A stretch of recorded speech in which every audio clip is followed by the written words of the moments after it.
सो पिछली क्लास में जहाँ पे हम लोगों ने छोड़ा था वो था rate of reaction chemical kinetics में। आज से ही मान रहा हूँ कि आज ही अपना पहला लेक्चर है एक तरह से।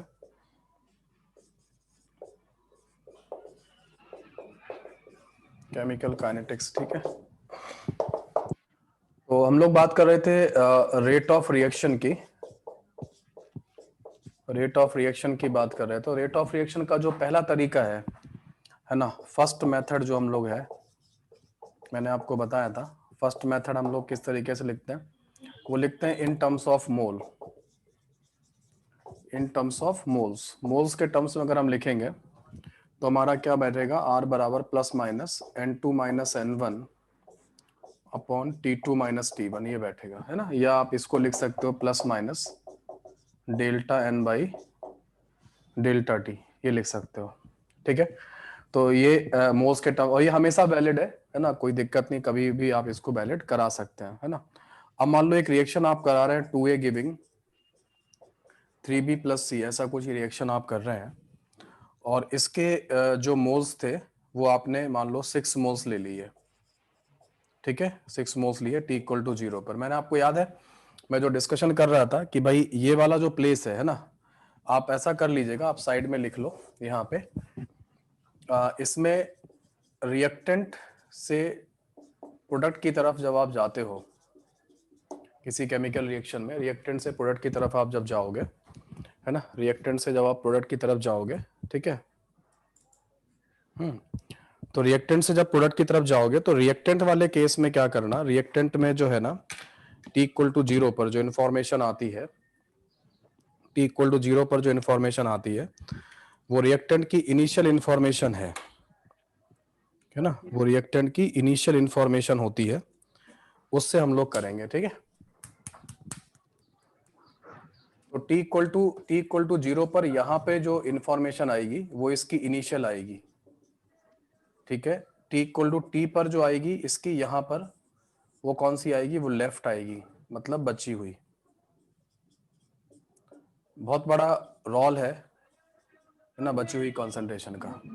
इधर पे जो लिखोगे रिएक्टेंट के ऊपर जो लिखोगे वो उसका रिएक्टेड होगा, वो आपको ऊपर लिखना है। रिएक्टेड वाला जो है ना वो उसको आपको ऊपर लिख देना है, ठीक है। रिएक्टेड वाला जो है ना वो आपको ऊपर लिखना है, ठीक है। आ रहा है बात समझ में। और यहाँ पे जब यहाँ पे करोगे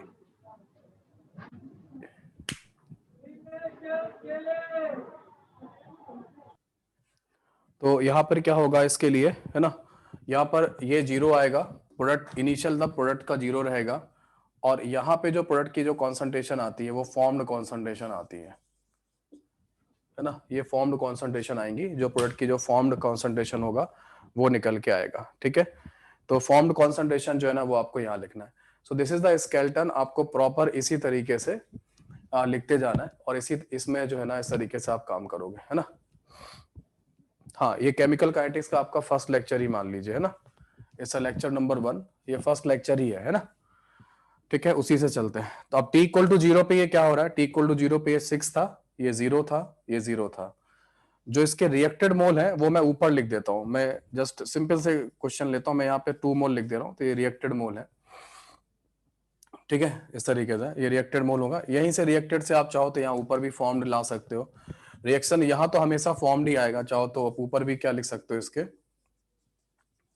फॉर्म्ड मोल कर लो, और उसके बाद उनको उनको नीचे उतार देना, ऐसे करके यहाँ ला देना। तो इसके 2 मोल की रिएक्शन से इसका कितना बनेगा, इसका 3 मोल बनेगा, इसका 1 मोल बनेगा।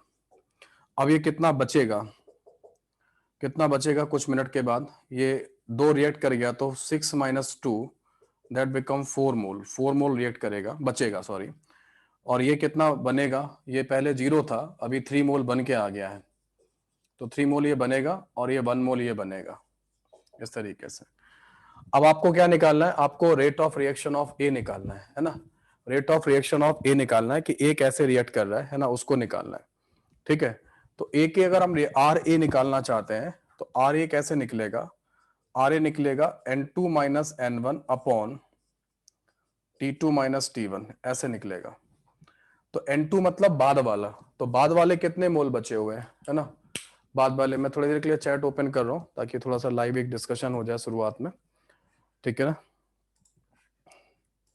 और तो बाद में कितने मोल बचे हुए हैं, चैट ओपन है, 4 मोल बचे हुए हैं, ठीक है, 4 मोल बचे हुए हैं, ठीक है।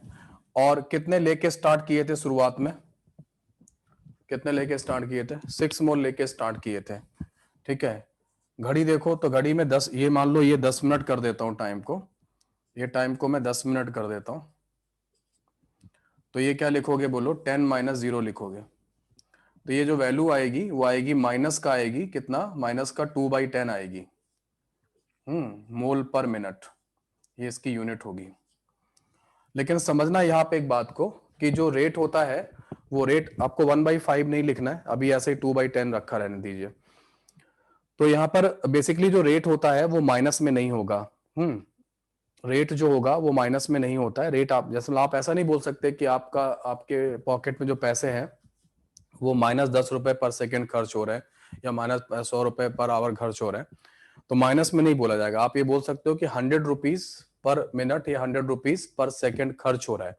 तो क्योंकि आप खर्च बोल रहे हो अपनी लैंग्वेज में, तो खर्च का मतलब वो अपने आप ही घट रहा है ना, वो अपने आप ही घट रहा है। लेकिन हम हमेशा बोल तो नहीं सकते, अब आपको कॉपी में लिख के भेजना है किसी को, तो उसके लिए हम लोग माइनस साइन लगा देते हैं, है ना, माइनस साइन। तो आपने यहाँ देख लिया था कि रिएक्टेंट कम हो रहा है, तो जो चीज कम हो रही होगी है, यहाँ देख रहे हो प्लस माइनस है ना, दिख रहा है यहाँ पे प्लस माइनस, है ना। तो यहाँ पे आप जब भी आप ये देख लेना कि आपकी रिएक्शन में कोई चीज कम हो रही है, मोस्टली रिएक्टेंट ही कम होंगे और प्रोडक्ट बढ़ेंगे, ऐसा ही होता है, तो आप एक माइनस साइन लगा लेना, ठीक है। तो यहाँ पे एक इक्वल टू साइन के पहले माइनस लगा लो, तो यहाँ पर भी एक माइनस साइन लगा लो। तो जब आप इसके सामने क्या लगा दोगे बोलो, माइनस साइन लगा दोगे, तो फाइनल आंसर क्या आ जाएगा, प्लस में आ जाएगा 2/10। तो माइनस क्यों लगाते हैं उसका मैंने आपको लॉजिक समझा दिया, ठीक है, ये आपको समझ में आ गया होगा कि माइनस यहाँ पे प्लस माइनस क्यों लेके चल रहे थे, उसका मतलब आपको समझ में आ गया होगा कि क्यों हम माइनस यहाँ पे लगाएंगे, ताकि रेट अल्टीमेटली हमारा कैसा आएगा, पॉजिटिव ही आएगा, रेट अल्टीमेटली हमारा पॉजिटिव आ जाएगा। ओके, सो जो ए के रिएक्शन का रेट है, ओके।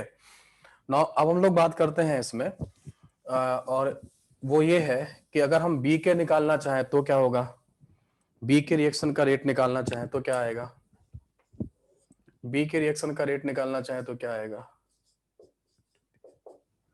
बोलो। N2 कितना है इसके लिए,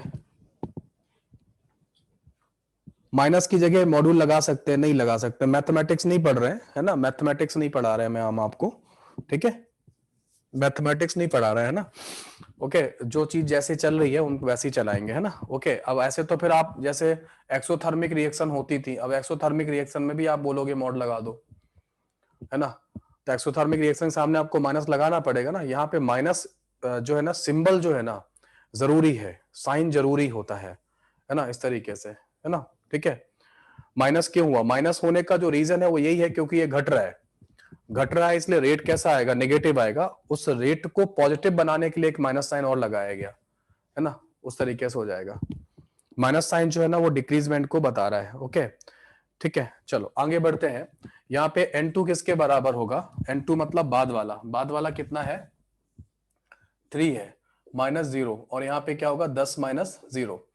तो यहाँ पे क्योंकि आपको पहले से ही पता है कि बी बन के आ रहा है, बढ़ रहा है, तो आप तो पहले से ही प्लस साइन लगा सकते हो, वो तो अपने आप ही प्लस में भी आएगा भी, तो ये 3/10 आ जाएगा मोल पर मिनट।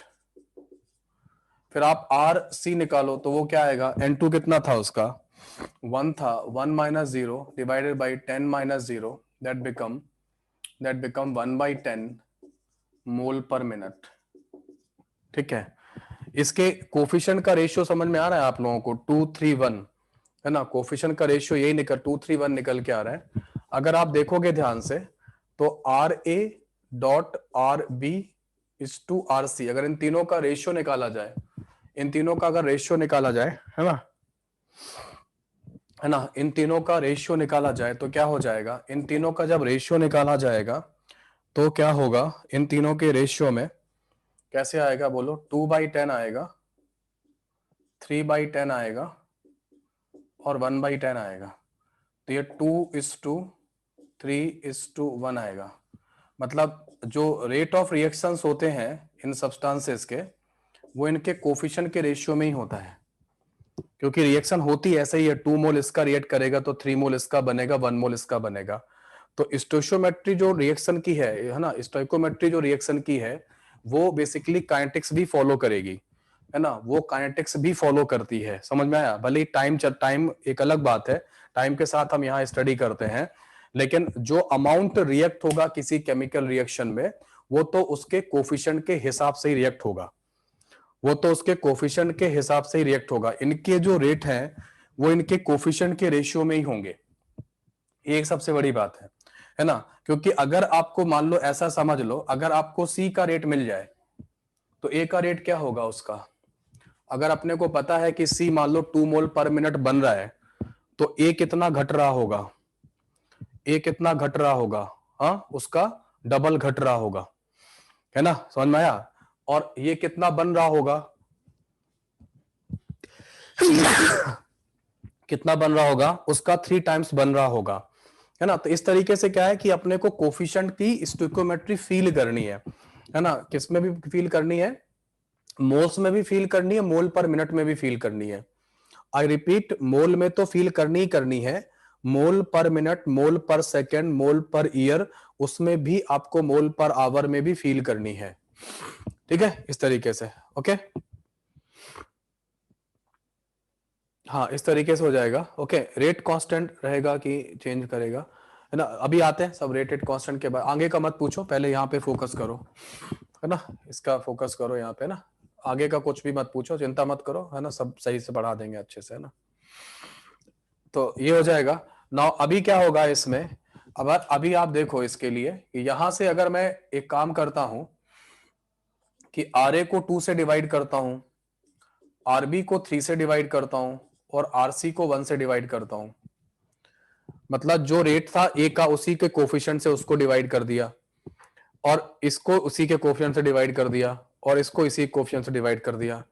तो अगर आप डिवाइड करो, इसको 2 से डिवाइड करो तो ये 1/10 आएगा, इसको 3 से डिवाइड करो तो ये 1/10 हो जाएगा, इसको 1 से डिवाइड करो तो ये 1/10 हो जाएगा। तो ये सारे आपस में क्या हो जाते हैं, बराबर हो जाते हैं, और यही होता है रेट ऑफ रिएक्शन, यही होता है रेट ऑफ रिएक्शन। ठीक है, तो जो रेट ऑफ रिएक्शन होगा वो बेसिकली क्या होगा, देखो आप समझो मेरी बात, इस केमिकल रिएक्शन में ए जो है वो अलग रेट से कंज्यूम हो रहा है, बी अलग रेट से फॉर्म्ड हो रहा है, सी अलग रेट से फॉर्म्ड हो रहा है, बट ओवरऑल रिएक्शन का जो रेट है वो तो एक ही है। जैसे आपके फिजिक्स का सिलेबस अलग रेट से चलेगा, केमिस्ट्री का सिलेबस अलग रेट से खत्म होगा, ठीक है ना, मैथमेटिक्स का सिलेबस अलग रेट से खत्म होगा, लेकिन ओवरऑल जो सिलेबस खत्म होने का जो रेट है वो एक ही आएगा, है ना। ओके, ठीक है, ओके, तो यहां पर क्या होगा, इस तरीके से आएगा। तो ये जो मैंने बताया है ये इनके अलग अलग रेट हैं, ये ए का अलग रेट है, ये बी का अपना खुद का रेट है, ये सी का अपना खुद का रेट है, उनके रेट के रेशियो तो ये होंगे, लेकिन जब आप उनको बराबर करोगे तो रिएक्शन का एक यूनिक रेट आ जाएगा, है ना। तो यहाँ पे रिएक्शन का एक यूनिट रेट आ जाएगा, ठीक है। यस, किसी भी टाइम पर रेट का रेशियो सेम ही आएगा, बिल्कुल सही है। टाइम घड़ी सबके लिए सेम चलेगी, घड़ी सबके लिए सेम चलेगी, तो जो टाइम वाला फैक्टर है वो तो ए के लिए भी घड़ी वैसे ही चल रही है, जो जैसे बी के लिए चल रही वैसे सी के लिए चल रही, टाइम वाला फैक्टर तो सबका सेम हो गया। तो रेट कौन डिसाइड करेगा, मोल वाला फैक्टर, और मोल हमेशा कैसे रिएक्ट करते हैं, कोफिशिएंट में, कोफिशिएंट के रेशियो में रिएक्ट करते हैं, ये है तरीका, है ना। ठीक है, रेट निगेटिव नहीं हो सकता है, बिल्कुल सही है ना, रेट निगेटिव नहीं हो सकता है। डन, मेरे हिसाब से मैंने समझा दिया है। नाउ हम लोग आगे बढ़ते हैं। Why more amount is fast, obvious सी बात है, जब ज्यादा कोई चीज ज्यादा रिएक्ट करेगी, है ना, तो फास्ट होगा ना रेट।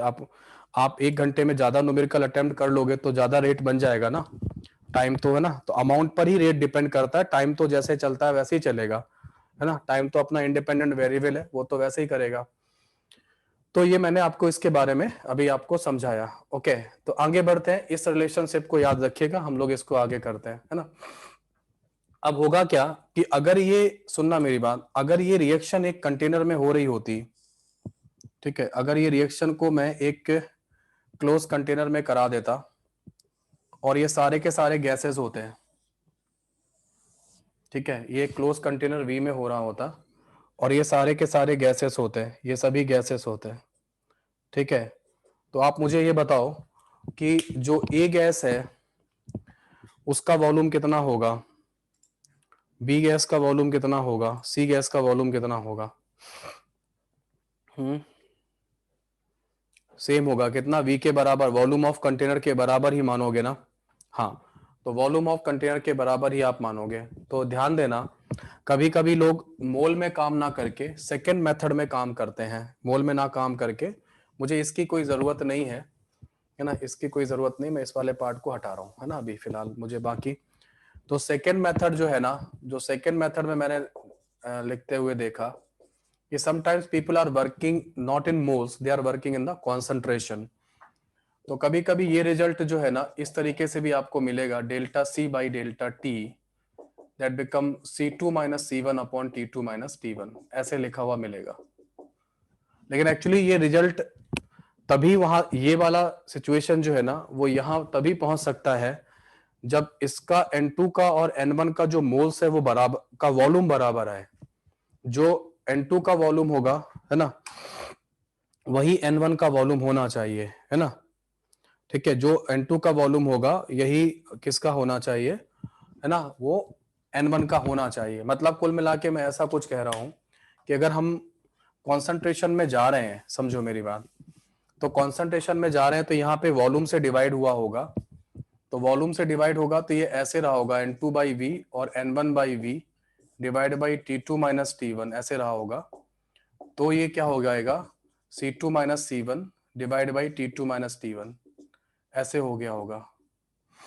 कॉन्सेंट अगर आप मोल पर लीटर में काम करना चाहते हो, कॉन्सेंट्रेशन में काम करना चाहते हो, तो है ना इस तरीके से होगा, तब आपको वॉल्यूम ये होगा। मैं इसलिए समझा रहा हूं आपको कि ऐसा कब होता है, ऐसा या तो एक्वस मीडियम में होगा या फिर गैसियस फेज में होगा, एक्वस मीडियम में होगा या फिर गैसियस फेज में होगा, कि 6 मोल का वॉल्यूम भी कंटेनर के वॉल्यूम के बराबर आएगा और जो बचा हुआ 4 मोल का जो वॉल्यूम है वो भी कंटेनर के वॉल्यूम के बराबर आएगा। अगर ये बचे हुए 4 मोल का वॉल्यूम चेंज हो जाएगा और तो आप C2 माइनस C1 फिर नहीं लिख पाओगे, है ना, समझ में आया? तो आपको C2 माइनस C1 जो है ना वो आपको नहीं कर पाएंगे, इस तरीके से रहेगा। ठीक है, ये रहने वाला है ना, तो इस तरीके से रहने वाला है। मैं इसको इस तरीके से कर देता हूं, देख लो आप, है ना, अब ठीक आ रहा है ना, अब ठीक आ रहा है। तो कब ऐसा होगा, ये जो कॉन्सेंट्रेशन है, ये वाला जो ये वाला रिजल्ट जो था N2 minus N1 upon T2 minus T1, कब C2 माइनस C1 अपॉन इसमें कब बदलेगा, जब आपका होमोजीनियस गैसियस मिक्सचर होगा, है ना। ये वाला जो फॉर्मूला आप लगाते हो ये कब लगाओगे, ये आपको formula C2 minus C1 upon T2 minus T1 जो होगा, ठीक है, ये क्या होगा, ये दो जगह वैलिड है। वैलिड फॉर, पहला है homogeneous gaseous mixture, homogeneous homogeneous gaseous mixture के लिए आप लिख लो। और दूसरा जो है ना एक्वस मीडियम में, एक्वस मीडियम में जैसे आप आयंस वगैरह देख रहे हो तो सबका जो कॉन्सेंट्रेट वॉल्यूम होगा वो सभी आयंस का कैसा हो जाएगा, वो सेम हो जाएगा। तभी आपको ये काम करना है, ठीक है, इस तरीके से रहे। चलो अब मैं थोड़ा सा एक बार देख लेता हूँ क्या कह रहा है, एक मिनट रुक जाओ, चैट बंद कर देता हूँ। Why close container is condition proof, है ना।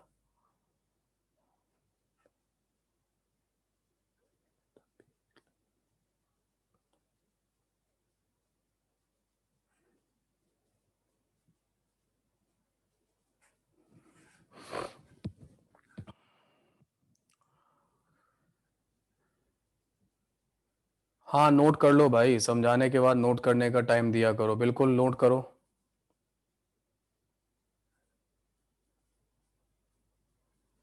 हाँ ये सेम होगा, फर्स्ट केस जैसा ही होगा, लेकिन फर्स्ट केस जैसा तो होगा, लेकिन यहाँ पे हम लोग जो काम कर रहे होंगे वो मोल पर लीटर में काम कर रहे होंगे।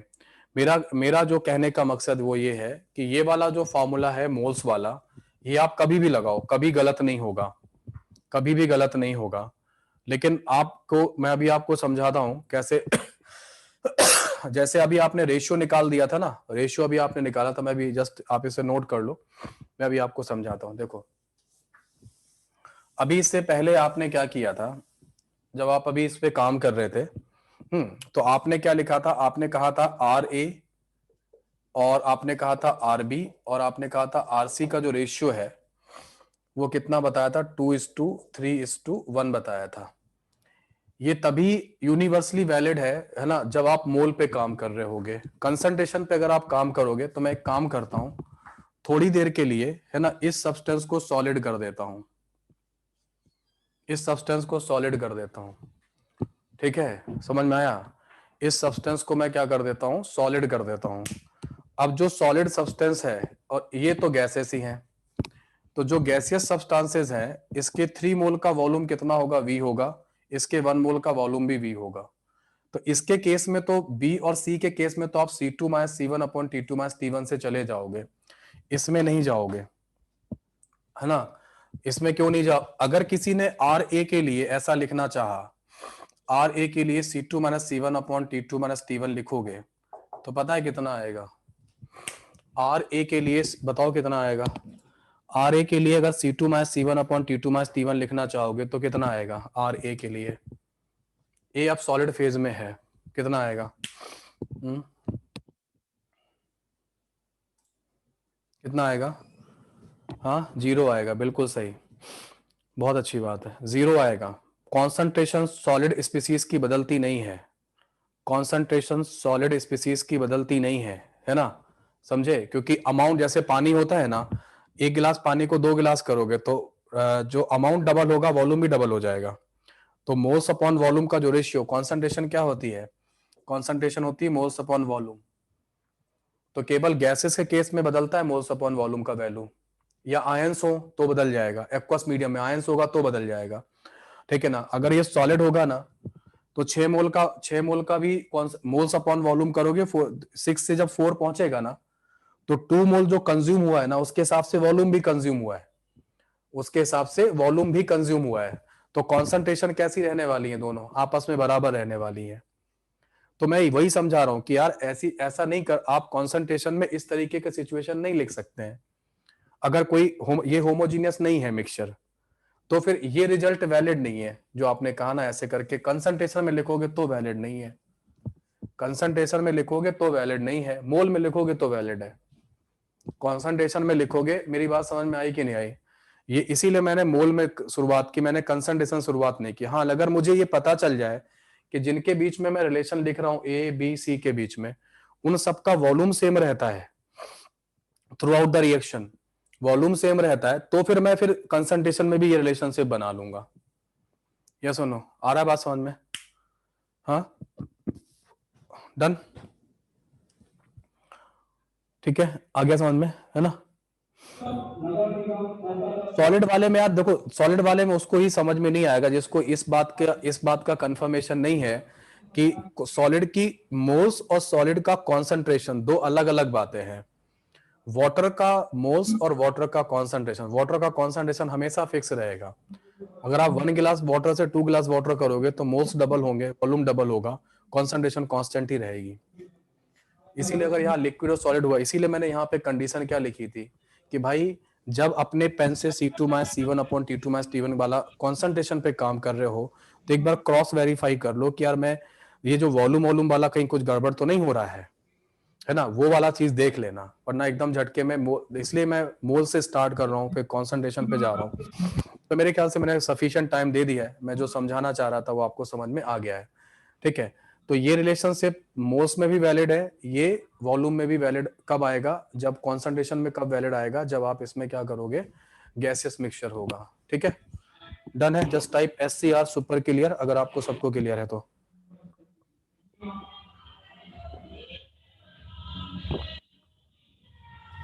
ठीक है, लगभग सब कोई ठीक आ रहा है समझ में, है ना। ये गाना वाना कौन बजा रहा है, बंद कर ले यार, है ना, है ना।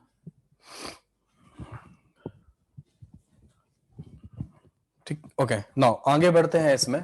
और अगर अब आपसे ये कह दिया जाए, अगर आपसे ये कह दिया जाए कि जो गैसियस मिक्सचर है उसमें गैसेस आइडियल है, समझे।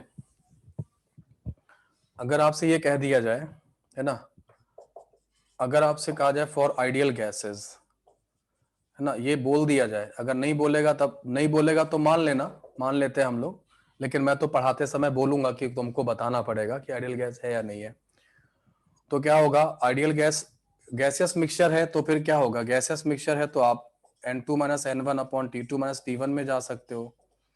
आप चाहो तो इससे भी लिख सकते हो C2 minus C1 upon T2 minus T1 में। दोनों का यूनिट अलग अलग आएगा, मोल पर मिनट आएगा, इसका मोल पर लीटर पर सेकेंड, इसका क्या आएगा, इसका मोल पर टाइम इनवर्स आ जाएगा, इसका क्या आएगा, इसका आएगा मोल पर लीटर टाइम इनवर्स आ जाएगा। ठीक है। अब क्योंकि आइडियल गैस की बात हो रही है तो आइडियल गैस है तो PV equal to NRT valid है या नहीं वैलिड है, बोलो। है वैलिड, ओके। तो आप क्या लिखोगे, P बराबर N upon V R T लिखोगे, यही लिखोगे ना। ठीक है, तो इसको क्या लिखोगे, सी आर टी लिखोगे। तो C बराबर क्या हो जाएगा, P बाई आर टी हो जाएगा। तो कॉन्सेंट्रेशन और पार्शियल प्रेशर आपस में कैसे हो गए, रिलेटेड हो जाएंगे, है ना। ठीक है। अरे यार, मैं क्लास से भगा दूंगा तुमको, जो है ना, कौन हो तुम, ये SD। तुमने अगर दोबारा लिख दिया ना, इसके अलावा अगर चैप्टर के अलावा किसी ने कुछ और लिखा ना इसमें, अब इनको अभी अभी केमिकल काइनेटिक्स चल रहा है, इनको अभी, है ना, अभी इनको बोल रहे हैं कि पी ब्लॉक का लेक्चर वो अपलोड कर देना।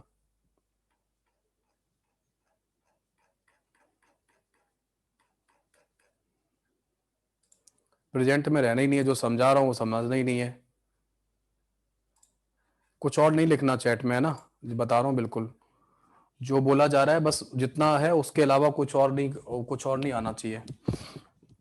सब कर दूंगा मैं, है ना, देख ले, ऐसा कुछ भी नहीं कि मैं जो तुम बोलते हो देखता नहीं हूँ, सब देख लूंगा, देखता हूँ और टाइम पे सब कर दूंगा। ठीक है। तो यहाँ पे क्या होगा, पीवी इक्वल टू एनआरटी होगा, ये सी क्या होगा, सी बराबर क्या होगा, पी बाई आर टी होता है। ठीक है, ये सी बराबर हो जाएगा किसके लिए, लेकिन किसके, जब PV equal to NRT valid है तो, अदरवाइज नहीं, है ना, अदरवाइज नहीं, है ना। ठीक है, तो इस अब यहाँ पे क्या पुट कर सकते हो, इसकी जगह पे क्या पुट कर सकते हो यहाँ पे, बोलो। जो आपका C2 माइनस C1 चल रहा, क्योंकि गैसेस चल रहा था, गैसेस थे, तो ये और ये दोनों वैलिड थे, तो जो सेकंड वाला रिजल्ट है, जो सेकंड वाला रिजल्ट है वो क्या होगा, उसकी जगह पे आप क्या लिख सकते हो, P2 by R T minus P1 by R T divide by T2 minus T1। तो इस पर भी आपको क्वेश्चन मिल जाएगा इस तरीके से, है ना। और बराबर क्या होगा, ठीक है, P2 minus P1 divide by R into T2 minus T1। ये कब लगाओगे, जब आपको डेटा किस में दिया जाएगा, है ना, जब आपको डेटा पार्शियल प्रेशर वगैरह में दिया जाएगा, कि भाई प्रेशर दिया हुआ है, टेम्परेचर दिया हुआ है, कहा कि भाई इतना प्रेशर था कंटेनर में इस वाली गैस का, रिएक्शन के बाद घट के इतना हो गया, और ये टेम्परेचर दिया हुआ है, तो बताओ कितना रेट आएगा, है ना।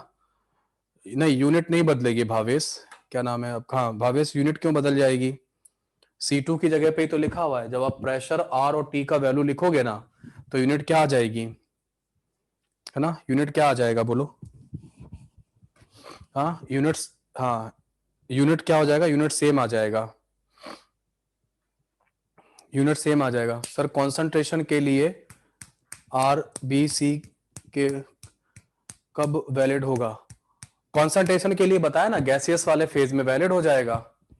ये जो रेशियो है, ये रेशियो जो मोल्स का रेशियो कोफिशिएंट के रेशियो में कब वैलिड बना रहेगा, है ना, जो रेट का रेशियो है वो कोफिशिएंट के रेशियो में कब आएगा, when you are talking about the gaseous phase of reaction या एक्वस मीडियम में, जो आयनिक इक्विलिब्रियम वाली रिएक्शन थी ना, जहां आयंस, इलेक्ट्रोकेमिस्ट्री वाली रिएक्शंस, है ना, तो इलेक्ट्रोकेमिस्ट्री वाली रिएक्शंस में जो आयंस वगैरह बनते थे ना, वहां सब जगह वैलिड आएगा। ठीक है। If reactant and product are in the gaseous then 1 and 2 method same, बिल्कुल हाँ, अगर सब कुछ गैसियस फेज में है तो फिर 1 और 2 हो जाएगा। हाँ, रिएक्शन में अगर टेम्परेचर चेंज होगा, टेम्परेचर वगैरह नहीं, ऐसा नहीं है, एक बार में आप एक ही की स्टडी कर पाओगे ना, एक बार में आप एक ही स्टडी को कर पाओ।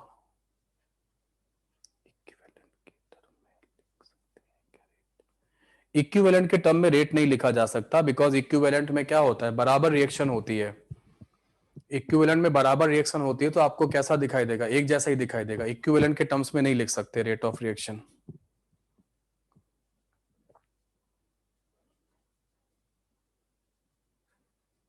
हाँ, रिएक्शन सेम टेम्परेचर पर ही होगी, बिल्कुल, है ना। हम लोग इफेक्ट ऑफ टेम्परेचर अलग से पढ़ते हैं रेट पे, है ना, ठीक है। इफेक्ट ऑफ टेम्परेचर जो है ना वो हम लोग क्या करते हैं, है ना, इफेक्ट ऑफ टेम्परेचर जो है ना वो हम लोग अलग से रेट अलग से पढ़ते हैं, ठीक है।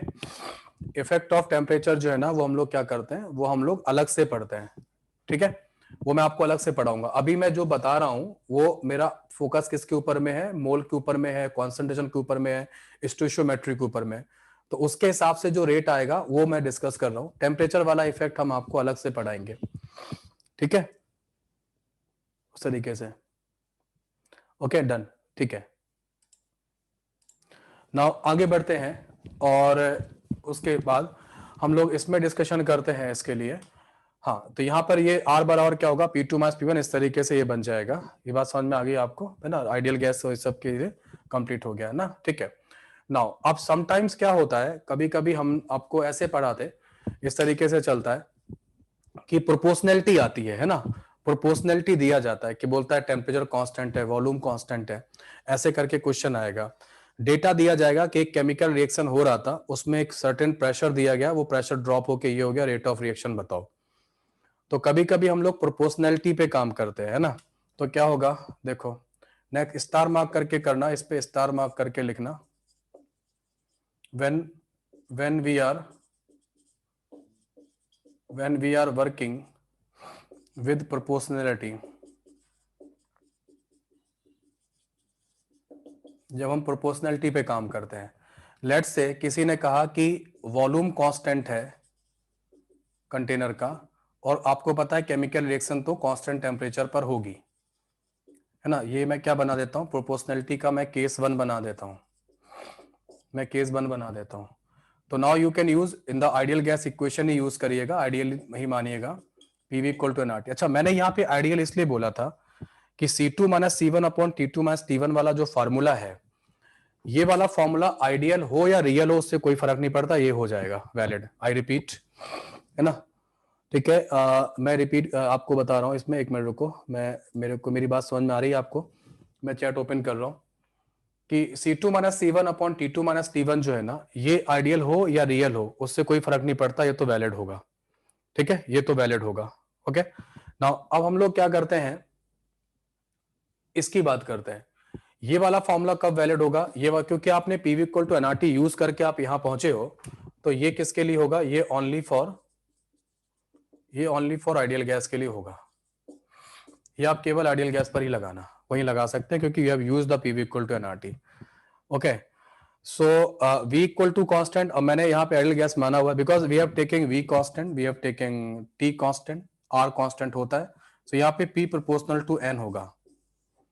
Since pressure of the substance is directly proportional to number of moles.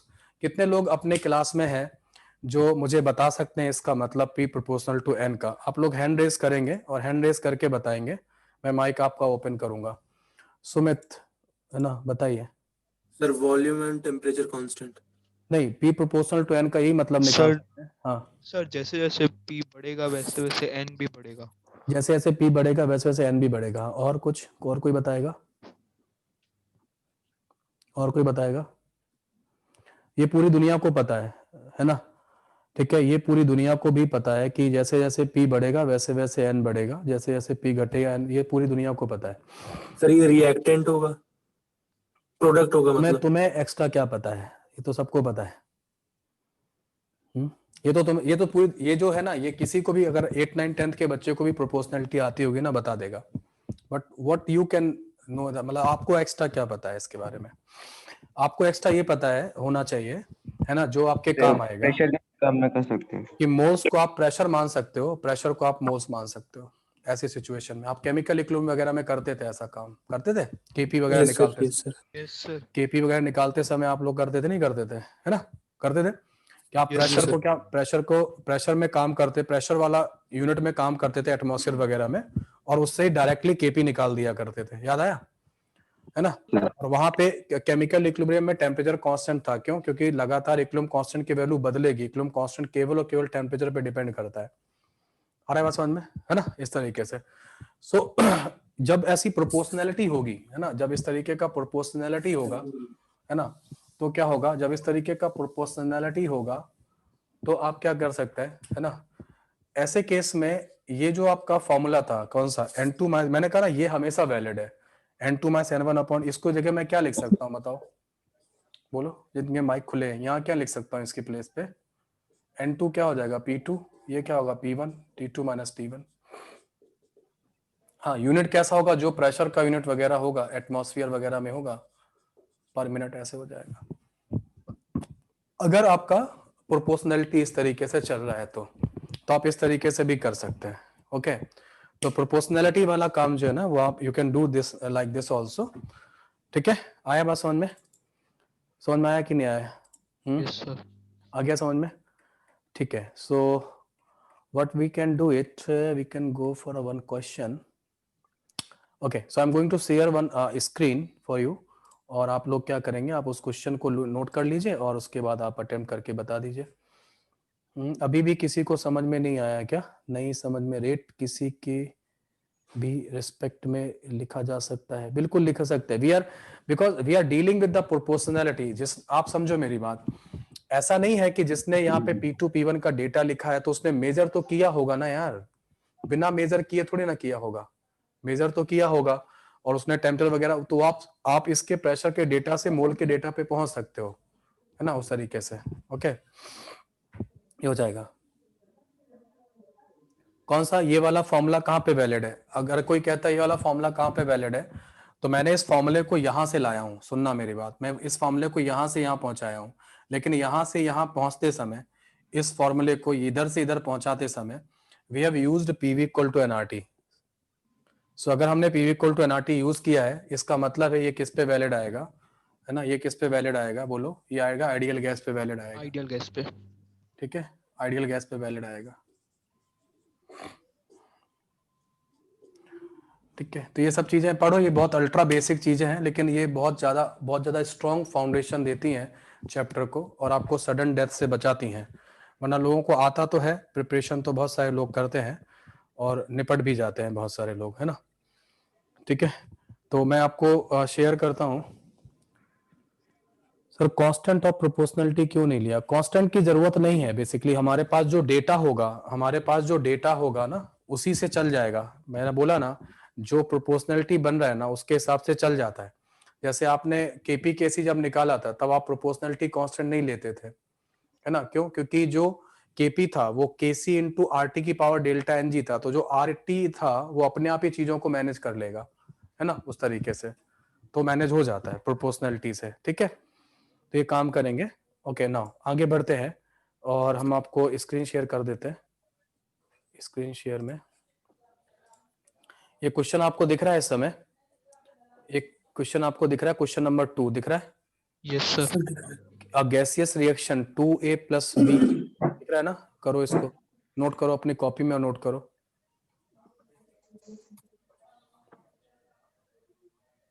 Proportionality है तो आरटी की जरूरत नहीं है ना, प्रोपोर्शनैलिटी है, ये क्वेश्चन करो आपको समझ में आ जाएगा।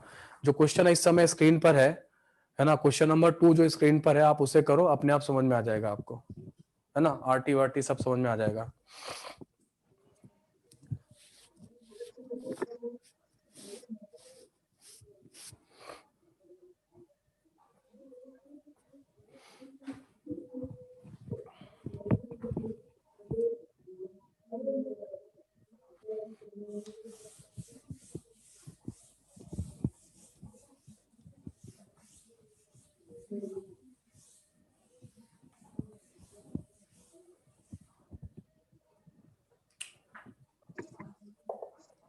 सो मेरा क्वेश्चन जो है ना वो क्या है ना, वो है 2A प्लस बी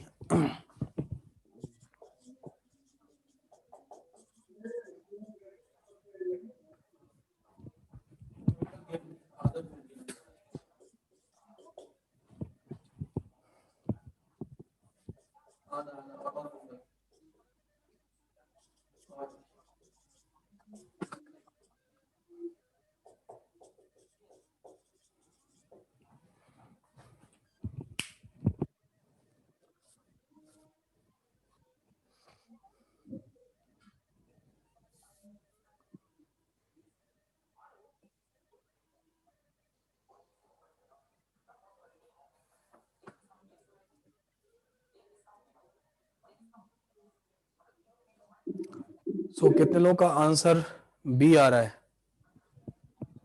कितने लोगों का आंसर बी आ रहा है?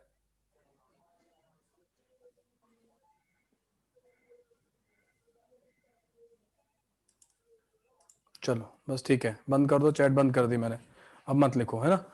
सो आंसर जो है ना वो बी के बी ही है, देख लो आप, ये आंसर बी आ गया।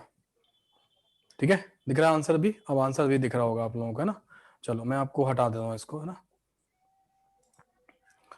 ओके, सो आगे आते हैं अपने क्वेश्चन में। इसमें कहा गया है कि 2a प्लस बी, कुछ लोगों के माइक ओपन है क्या? Yes sir. ठीक है सर है ना, ठीक है।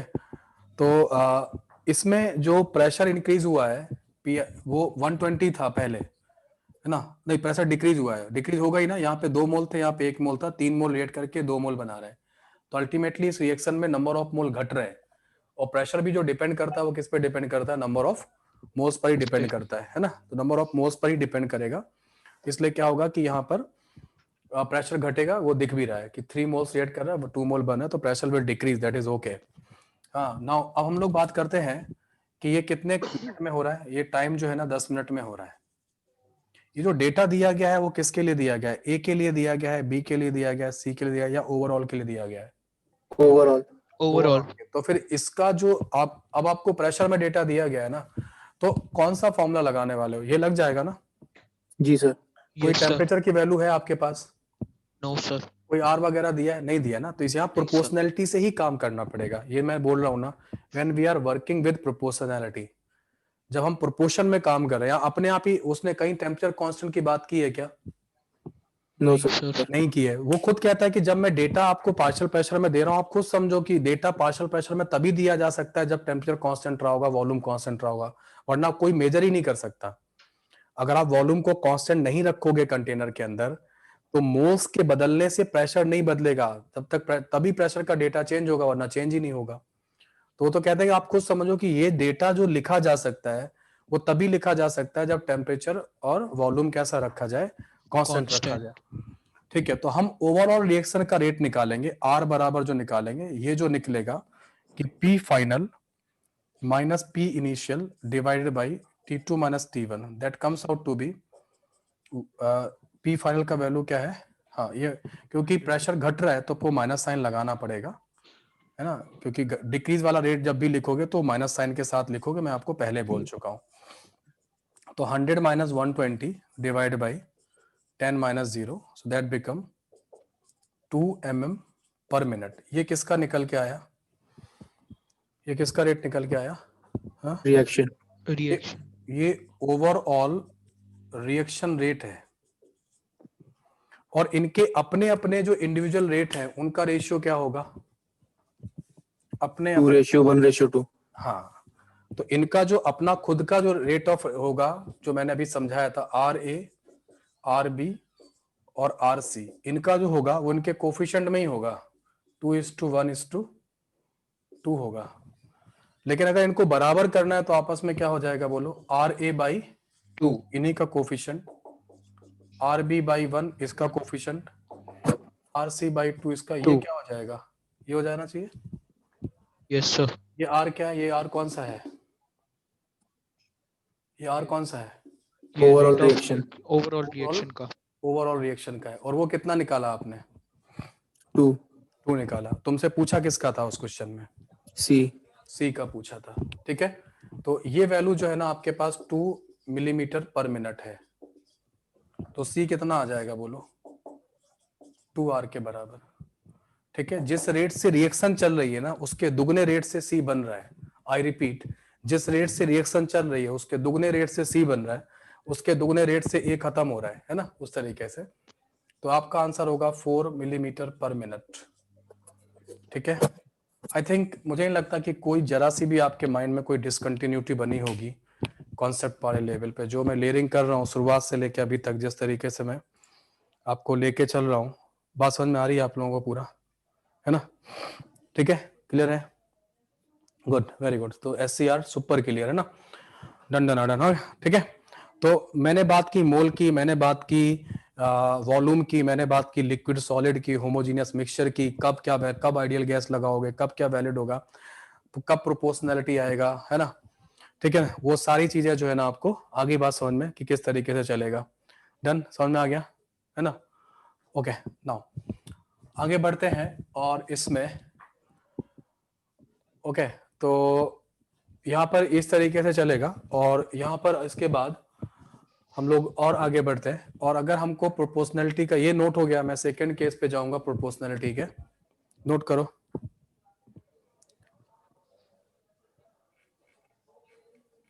नोट करो किसको। हाँ, मैं अभी एक क्वेश्चन और करा दूंगा आपको, चिंता मत करो।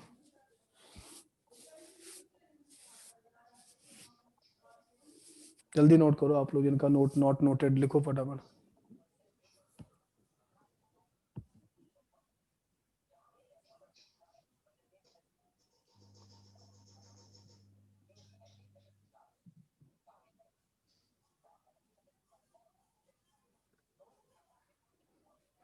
वॉल्यूम कांस्टेंट है, कैसे पता लगा वॉल्यूम कांस्टेंट होगा? ये कैसे यार तुम लोग कैसे करो?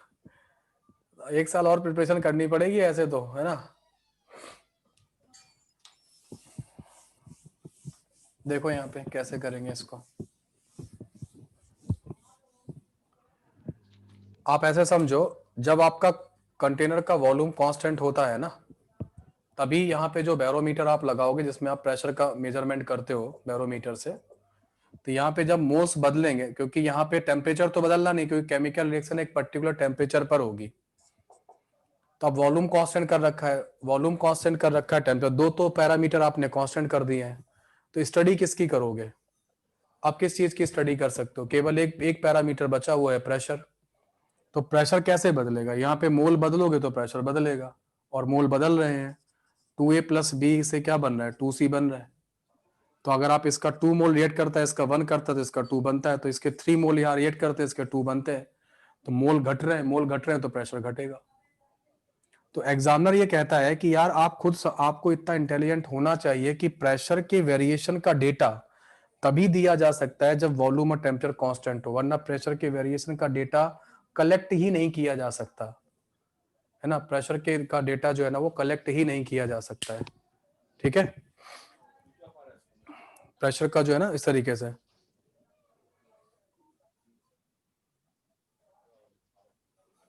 हाँ, जरूरत नहीं है ना, वॉल्यूम कांस्टेंट है तो कॉन्सेंट्रेशन की जरूरत ही नहीं आएगी आपको लाने की, ना?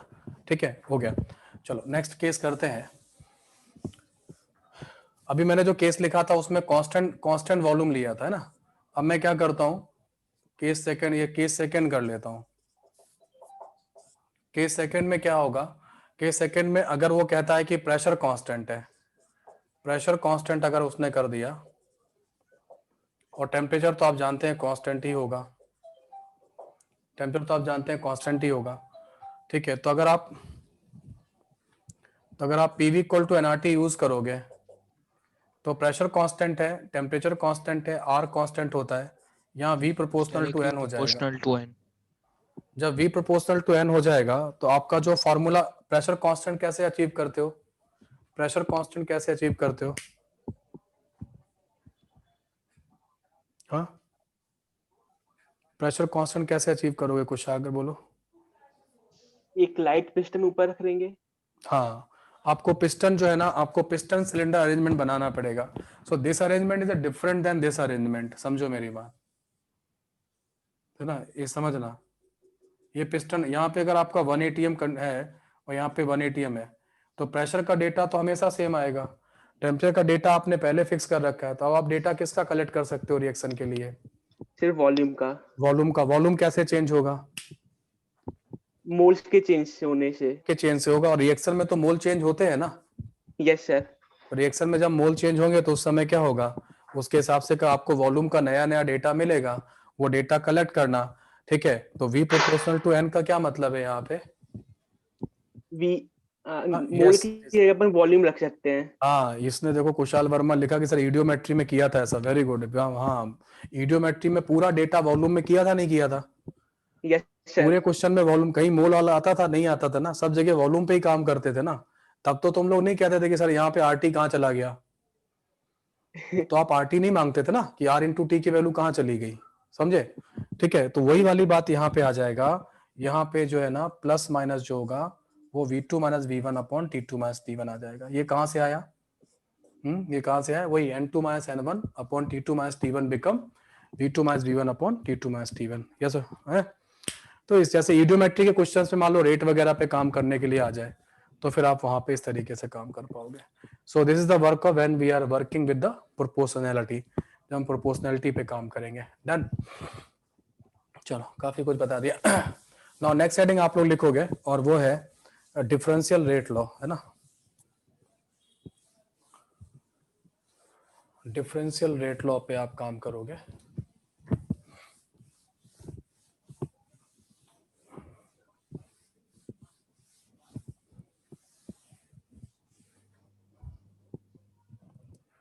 नेक्स्ट हेडिंग लिखो आप लोग और वो है डिफरेंशियल रेट लॉ, है ना। डिफरेंशियल रेट लॉ, आप डिफरेंशियल समझ में आ गया होगा कि यहाँ पे डिफरेंशियल टर्म जो है ना वो यूज किया जा रहा है ना। तो डिफरेंशियल यूज किया जा रहा है मतलब टाइम डेरिवेटिव हम लोग यहाँ पे लिखेंगे, है ना। टाइम डेरिवेटिव हम लोग यहाँ पे लिखेंगे। ओके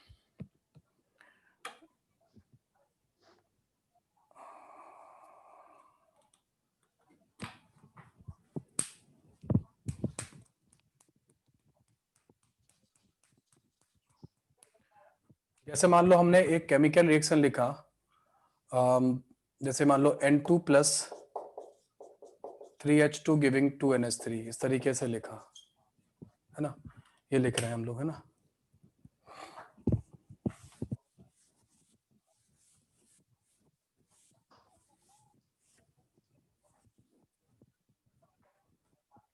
तो अगर हम इस तरीके से लिख रहे हैं तो N2 plus 3H2 giving 2NH3, इस तरीके से केमिकल रिएक्शन लिख रहे हैं।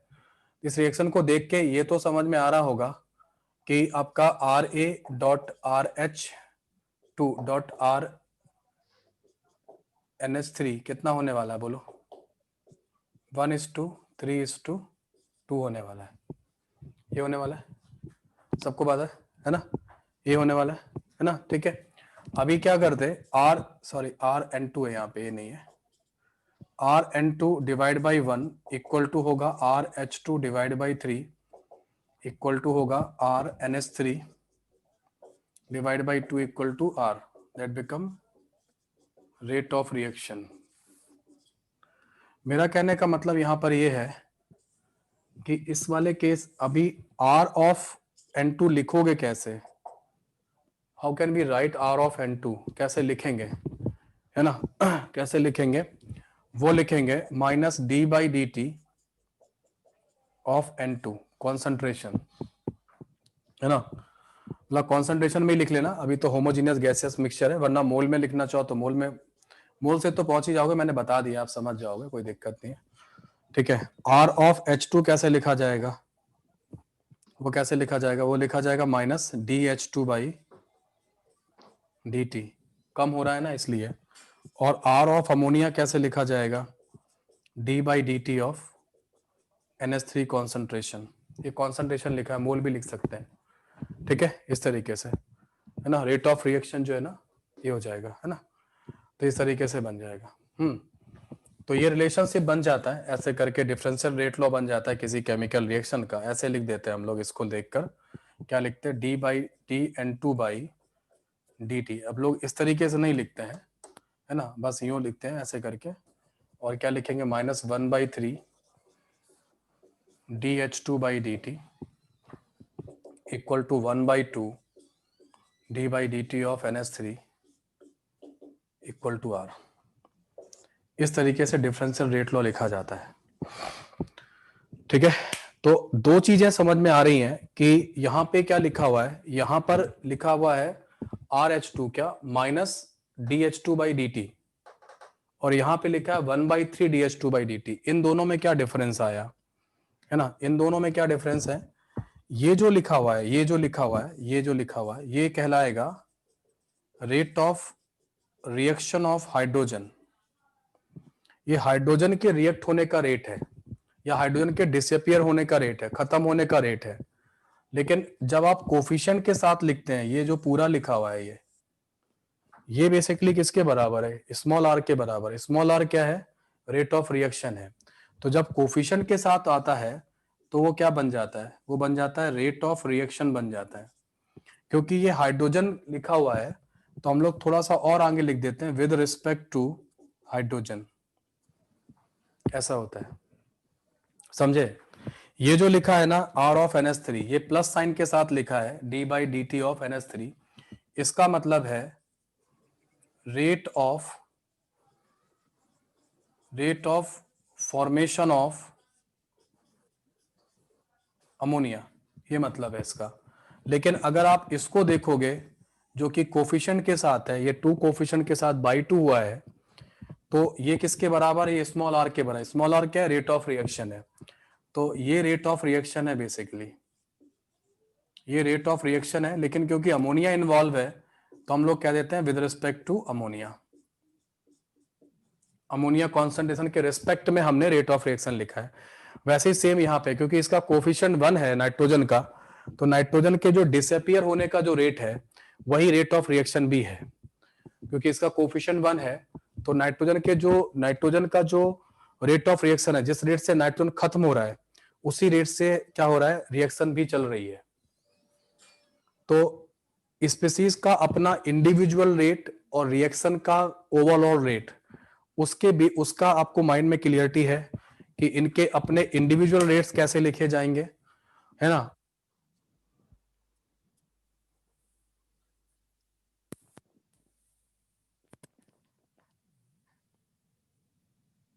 सर वॉल्यूम नहीं आ रही आपकी। सर आपकी वॉइस चली गई।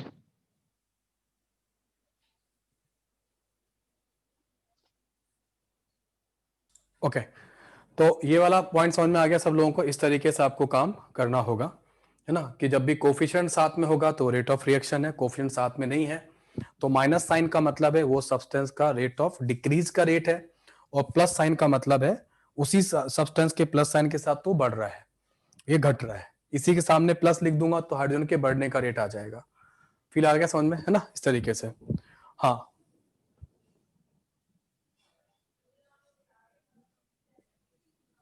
हाँ ये कह सकते हैं, मतलब जो रेट ऑफ रिएक्शन सबके रिस्पेक्ट में इक्वल है ना? रेट ऑफ रिएक्शन का वैल्यू 1 आएगा, इंडिविजुअल रेट जो होंगे वो कोफिशिएंट के हिसाब से चलेंगे जैसे ये लिखे हुए हैं, है ना? Okay done. चलो इस पे एक न्यूमेरिकल करते हैं, अगर आप आंसर कर दोगे तो मैं मान लूंगा कि आपको चीजें समझ में आई हैं, है ना? तो देखो आप लोग नॉट नोटेड, जल्दी नोट करो यार, तुम लोग क्या करते हो? नोट करो फटाफट, बोर्ड पे भी नोट नहीं कर पाते हो।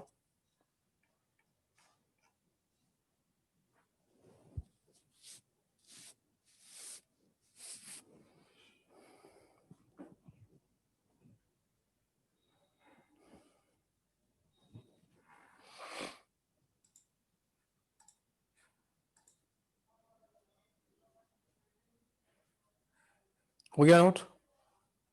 डन। चलो आगे बढ़ते हैं ना, ठीक है? So write a question and then हम लोग देखते हैं कि आपने क्या सीखा है, करते हैं उस पर काम, है ना?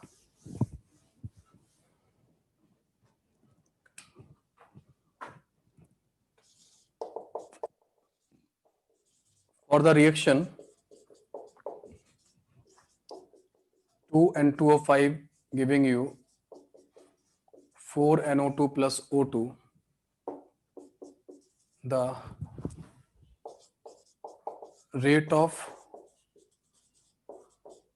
of formation of NO2 is given by 0.0036 mole per liter second inverse, ठीक है? Mole per litre second inverse. Okay, find, first part है rate of reaction, second part है rate of formation of O2 gaseous, rate of formation of O2 gaseous, और इसका third part है rate of reaction of N2O5। ये 3 part है इसके, 3 part आपको बताना है, बताइए।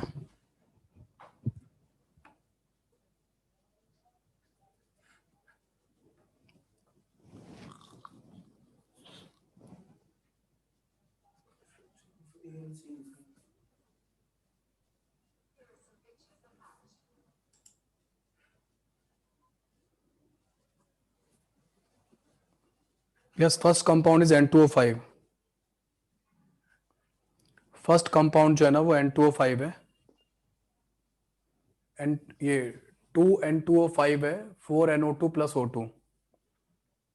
2N2O5 इज, है ना।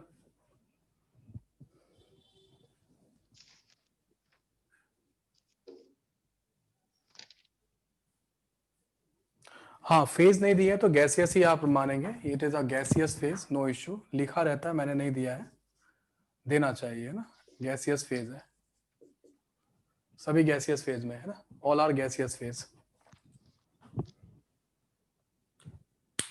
ना, सभी गैसियस फेज में है, ठीक है।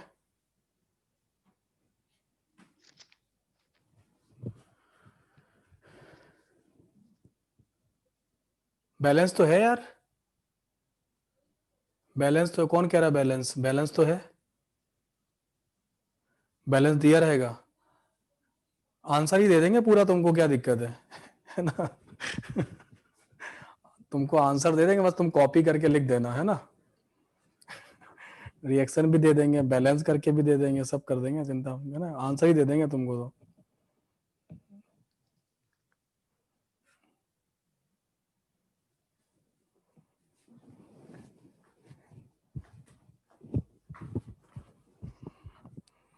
तुमको सोल्यूशन बना के दे देंगे, तुम बस कॉपी कर लेना और तुम्हारा जो है ना सिलेक्शन करवा देंगे, ठीक है।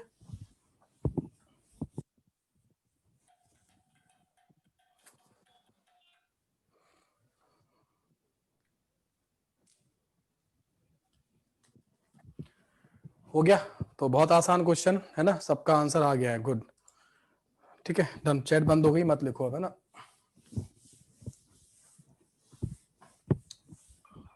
तो सबसे पहले हमने क्या किया, इसका डिफरेंशियल रेट लॉ लिखा। तो डिफरेंशियल रेट लॉ हमें कहता है d/dt ऑफ N2O5 जो होगा वो 1/4 d/dt ऑफ NO2 होगा, और ये होगा d/dt of O2 according to the coefficient, है ना। और ये R के बराबर होगा, मतलब रेट ऑफ रिएक्शन, ठीक है। हमें दिया क्या गया है, हमें rate of formation of NO2 दिया गया है ना। कोई ऐसा अपनी क्लास में हैंड रेज कर सकता है जिससे ना हुआ हो क्वेश्चन, जिसे नहीं समझ में आ रहा हो, वो हैंड रेज कर सकता है। विल डिस्कस एंड देन जो है ना, यस बोलो, आपसे नहीं हुआ? हेलो, प्रोज्वल पॉल कौन था? हेलो, ओके, हाँ। तो ये आपको जो दिया गया है वो क्या दिया गया है, वो दिया गया है d/dt ऑफ NO2 कॉन्सेंट्रेशन दिया है, ये दिया rate of formation of NO2, मतलब फॉर्मेशन मतलब प्लस साइन के साथ, ये आपको 0.0036 दिया गया है। इस प्लेस पर आप पुट कर दीजिए, इस प्लेस पर रख दीजिए, तो 1/, जब 4 करोगे तो अपने आप ही ये वाला आ जाएगा, rate of formation of O2 आ जाएगा, जो DO/dt के बराबर है, और वो R के बराबर है, और रेट ऑफ, दो क्वेश्चन के आंसर अपने आप ही आ जाएंगे। तो जो R है, R बराबर क्या है, 1/4 dNO2/dt है। सो 1/4 इंटू 0.0036, तो ये 0.0009 आ जाएगा, है ना। यही आपका, ये पहले का आंसर भी यही है और दूसरे का आंसर भी यही है। ये फर्स्ट क्वेश्चन का आंसर है। सेकंड क्वेश्चन का आंसर क्या था, DO2/dt, ये R के बराबर है, तो ये अपने आप ही यूनिट वही रख लेना, है ना। अब उसने क्या पूछा है आपसे, rate of reaction of N2O5। तो ये N2O5 का रेट ऑफ रिएक्शन पूछा है, ओवरऑल रिएक्शन का नहीं पूछा है, इसने N2O5 का पूछा है। तो N2O5 का पूछा है, मतलब इसने आपसे पूछा है dN2O5dt पूछा है, ये पूछा है। तो ये वो जो 2 कोफिशिएंट है, आपसे माइनस dN2O5 dt पूछा है, तो ये 2 को यहाँ मल्टीप्लाई कर दो, तो ये 2 इंटू आर के बराबर आ जाएगा। तो ये 2 इंटू 0.000009 कर लेना, तो ये आ जाएगा 0.0018 आ जाएगा। So these are the answers. I think सबके ही करेक्ट हैं, है ना, सभी लोगों के आंसर करेक्ट हैं। Just type SCR super clear अगर आपको समझ में आ गया है ना। ठीक है, हो गया, डन। तो यहाँ से आगे बढ़ते हैं, किसी को नोट वगैरह का टेंशन हो तो देख लो, नहीं तो हम लोग यहाँ से आगे करेंगे। ओके, चलिए नेक्स्ट हेडिंग आप लोग लिखोगे और वो है आपका ये, कुछ और भी रेट होते हैं, नेक्स्ट हेडिंग आप कर सकते हो। मैंने रेट ऑफ रिएक्शन के बारे में डिफरेंशियल रेट लो बता दिया, सारा बता दिया, ठीक है ना। कुछ और रेट होते हैं, मैं उनके बारे में बताता हूँ। एक होता है इनिशियल रेट होता है, ये लिखा रहता है इनिशियल रेट बताओ, ऐसे करके लिखा रहेगा, find initial rate. Initial rate का मतलब होता है ना, rate calculation of rate at t equal to 0। ये डिफरेंशियल कब यूज करना है, कभी भी यूज करो, कोई दिक्कत नहीं है। डिफरेंशियल वो चीजें चलती कोफिशिएंट से ही है ना, चलती कोफिशिएंट से ही है ना, उसी के रेशियो में रहती हैं, तो कोई समस्या नहीं है ना। बस ये देख लेना कि मोल के टर्म्स में यूज करना है कि कंसंट्रेशन के टर्म्स में यूज करना है, ठीक है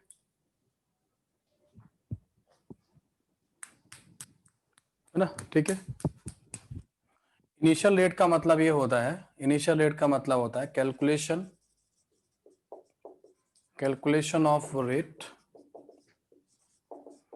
एट t इक्वल टू 0, ये इनिशियल रेट होता है ना। एक रेट और होता है, हम लोग डिफाइन करते हैं, that rate is called average rate.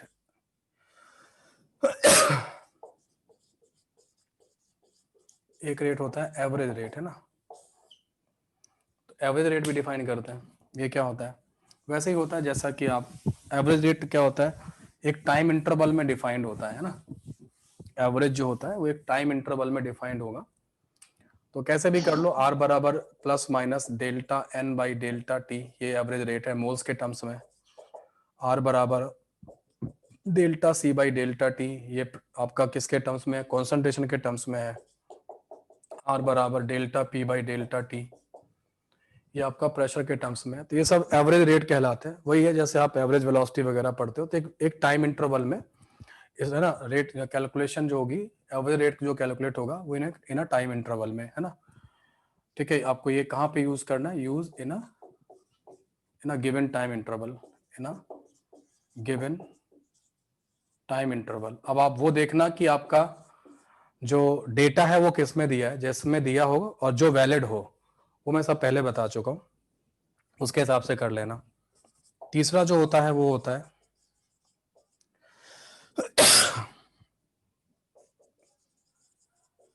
Instantaneous rate of reaction.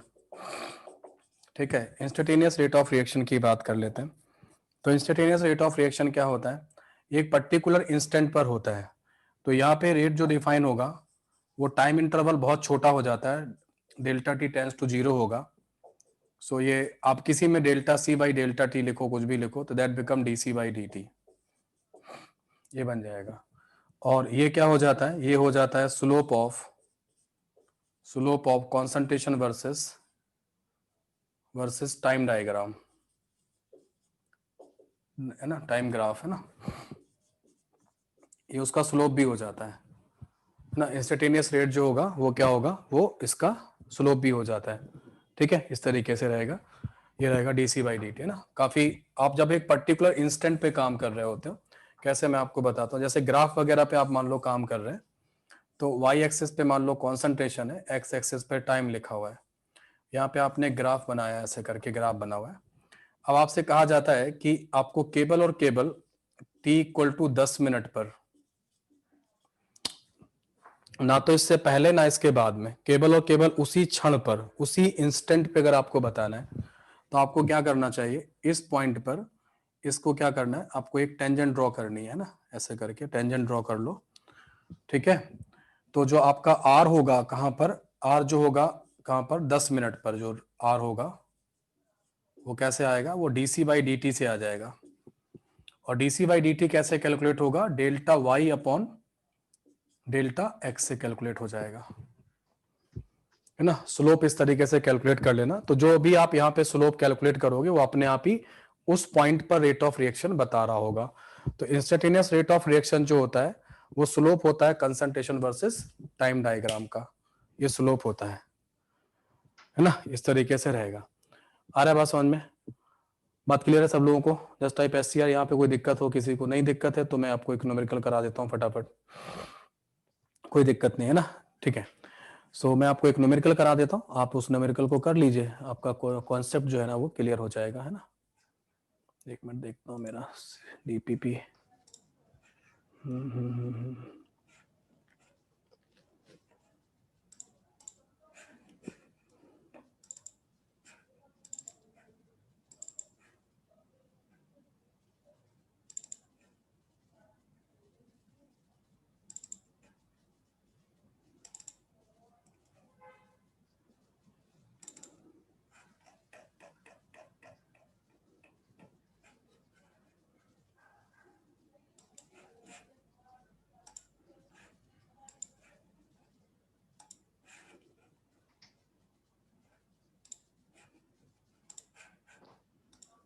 ये क्वेश्चन दिख रहा है आप लोगों को? कॉम्प्रेंशन का 11 और 12 ग्राफ वाला क्वेश्चन दिखाई दे रहा है? हाँ दिख रहा है सब लोगों को? हाँ तो आपको 10 और 11 अटेम्प्ट करना है, जल्दी अटेम्प्ट करो।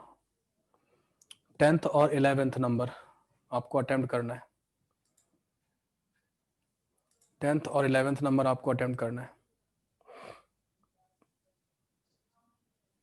नहीं सीट का नहीं, ये तो मेरा DPP मैंने बनाया था इसको, सीट का नहीं है ये DPP। ये आपको वहाँ वेबसाइट पे मिल जाएगा, है ना। एडवांस का DPP नंबर 1 है केमिकल काइनेटिक्स में। सीट में अगर हो इस समय तो नहीं मुझे पता, है ना, पहले तो नहीं था सीट में।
हो गया?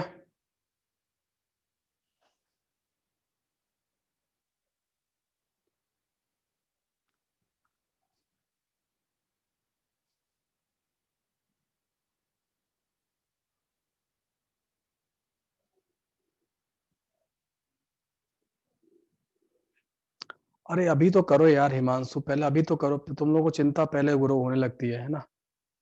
इकट्ठा क्यों करना चाहते हो? जो सामने चल रहा है उस पे काम करो।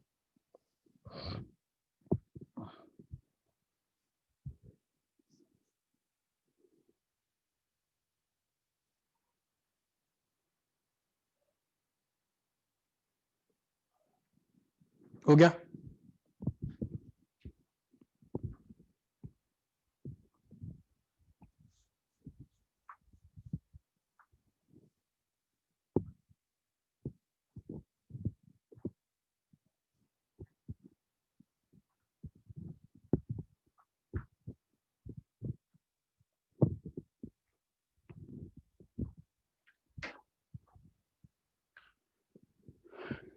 अभी आंसर उतना सही आया नहीं है आपका।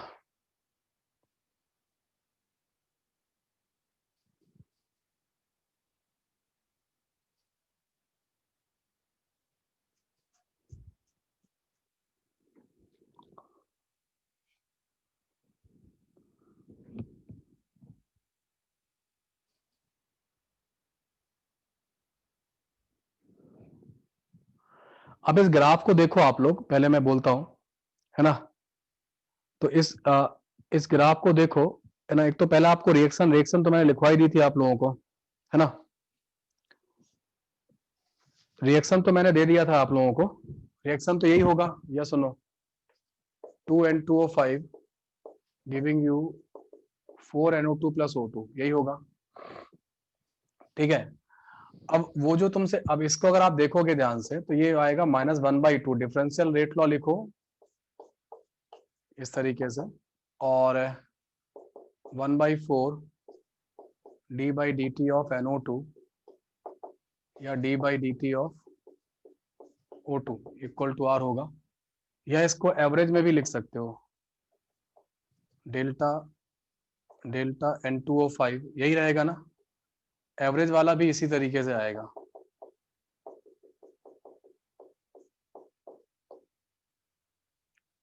है ना। रेट आप कैसे भी लिखो, रिलेशनशिप कोफिशिएंट के रेशियो में ही रहने वाली है। ये अपनी क्लास में बहुत अच्छे से डिस्कस हो चुका है। लिखो आप चाहें जैसे, ये रिलेशनशिप ऐसे ही रहने वाली है, कोफिशिएंट के रेशियो से ही चलने वाली है। लिखो आप किसी भी तरीके से, ठीक है। अब इस क्वेश्चन में जो था, इस क्वेश्चन में आपको, अगर आप ध्यान से देखो इस क्वेश्चन को, तो आपको O2 का डेटा दिया गया है। O2 जो है ना, आपसे क्वेश्चन में क्या पूछा है, पढ़ो। द इंस्टेंटेनियस रेट ऑफ पहला 10 ऑफ N2O5, क्या लिखा है, at the beginning of reaction. At the beginning of reaction का मतलब हुआ, ये आपसे इनिशियल रेट की बात कर रहे हैं, t = 0 पर। बट t = 0 पर आपको O2 का, अगर आप देखो ध्यान से, तो O2 का स्लोप दिया हुआ है ना। O2 का स्लोप दिया गया है t = 0 पर, है ना। यस बोलो, O2 का स्लोप जो है ना वो 0 पे दिया गया है O2 के लिए। तो हमें क्या मिल जाएगा, बेसिकली हमें मिल जाएगा, है ना, हमें एक तरह से O2 का स्लोप दिया है तो d/dt ऑफ O2 मिल जाएगा, और वो किसके बराबर होगा, वो tan थीटा के बराबर होगा। और ये आपको कितना दिया है, ये दिया है 2, जो दिया है वो दिया है tan इनवर्स 2.5 इंटू 10⁻⁵, ये दिया हुआ, ठीक है। O2 का आपको दिया गया है ना। तो यहां से आपको क्या मिल जाएगा, यहां से आपको मिल जाएगा 2.5 इंटू 10⁻⁵ मिल जाएगा d/O2। लेकिन तुमको क्वेश्चन में नंबर 10 में पूछा क्या है, क्वेश्चन नंबर 10 में तुमसे पूछा गया है इंस्टेंटेनियस रेट किसका पूछा गया है, ये पूछा गया है N2O5 का। और ये किसके बराबर है, ये 2 टाइम्स ऑफ dO2/dt के बराबर है। तो 2 इंटू 2.5 इंटू 10⁻⁵ करोगे तो अपने आप ही क्या होगा, 5 इंटू 10⁻⁵ मिल जाएगा। तो सी ऑप्शन था, बहुत सारे लोगों का सही भी आया, है ना। इस तरीके सी ऑप्शन जो है ना आ जाएगा सबका, ठीक है। ओके, सो नेक्स्ट जो हमारा 11th नंबर क्वेश्चन था वो क्या था, 11th नंबर में कह रहा था rate of formation of O2 during the period. अब ये पीरियड दे रहा है 600 to 700। So now it is giving you the interval. Now अब आपको इंटरवल दिया जा रहा है, तो इंटरवल जब दिया जाएगा तो क्या होगा, इंटरवल जब दिया जाएगा तो we will discuss with the average. But मैंने आपसे कहा कि आप इंस्टेंटेनियस रेट के फॉर्म में लिखो या एवरेज के फॉर्म में लिखो, ये रिलेशनशिप जो कोफिशिएंट वाली वो बदलेगी नहीं, है ना, वो वही रहने वाली है ना, किसी भी फॉर्म में लिखो।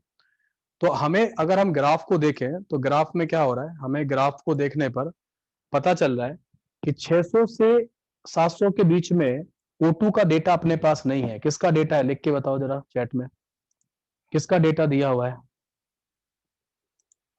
किसका डेटा दिया हुआ है, बोलो। हमारे पास O2 का डेटा नहीं, लेकिन हमारे पास किसका डेटा है, NO2 का तो डेटा है। वेरी गुड, हमारे पास NO2 का तो डेटा है। तो हम लोग NO2 से चले जाते हैं ना, क्या दिक्कत है। NO2 कितना है, कितना डेटा दिया है, चेंज इन कॉन्सेंट्रेशन NO2 कितनी दे रखी है, NO2 की कितनी दे रखी है, हाँ 0.003, ठीक है। तो हमारे पास इसका दिया, ये दिया हुआ है, ये दिया हुआ है ना। और टाइम कितना, डेल्टा टी आता है 600 से 700 के बीच में, तो कितना हो जाएगा, 600 to 700 के बीच में 100 हो जाएगा, है ना।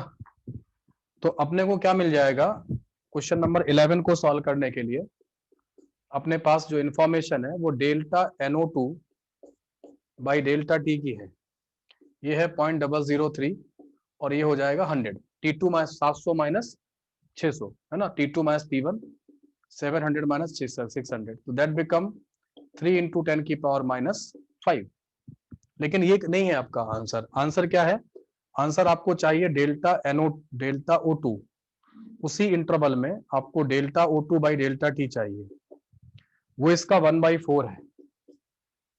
Delta NO2 by delta T है, that become 3/4 into 10 की power minus 5, that become 0.75 into 10 की power minus 5, that become 7.5 into 10 की पावर माइनस 6। सो ये आपका आंसर हो जाएगा। पूरी बात समझ में आ रही है? आगे समझ में सबको है ना? तो आपका जो आंसर होगा इसमें, है ना, इसका जो आंसर है मैं जस्ट आपको चेक करा देता हूँ। Just check the answer. ये आपका आंसर हो जाएगा डी वाला, है ना? तो इसके आंसर है ये 11th का डी आंसर है आपके पास, 10th का सी आंसर है इसमें, है ना? ठीक है, तो जो लोग जिनके पास वेबसाइट का मेंबरशिप है वो लोग इसको वहां भी देख सकते हैं, वहां मिल जाएगा आपको एडवांस वाले सेक्शन में।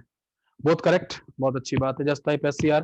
सो आज की क्लास में हमने रेट ऑफ रिएक्शन बहुत अच्छे से सीखा है। अब अगर इसके बावजूद तुम लोग गड़बड़ करते हो तो फिर तुम लोग की गलत बात है। बहुत ही बेसिक से और बहुत अच्छे लेवल पे सब कुछ जो है ना बहुत अच्छे से किया। ठीक है, तो ये कर लो। अब अगर टाइम मिले तो एक जो आज क्या होगा, है ना, आज मैंने जीरो ऑर्डर पढ़ाया है उनको, या इनको थोड़ा सा पढ़ा दिया था। जीरो ऑर्डर का थोड़ा देख लेना, मैंने बोल तो दिया था कि जीरो ऑर्डर तक दे देना, लेकिन मैं वहां पहुंचा नहीं पाया आपकी क्लास में, है ना।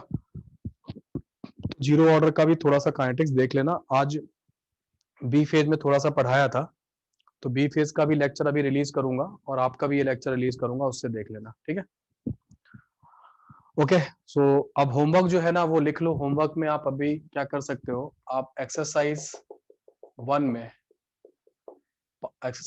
पार्ट 1, मतलब जो पार्ट 1 और पार्ट 2 दोनों में आप लोग क्या कर सकते हो, सेक्शन ए कर सकते हो।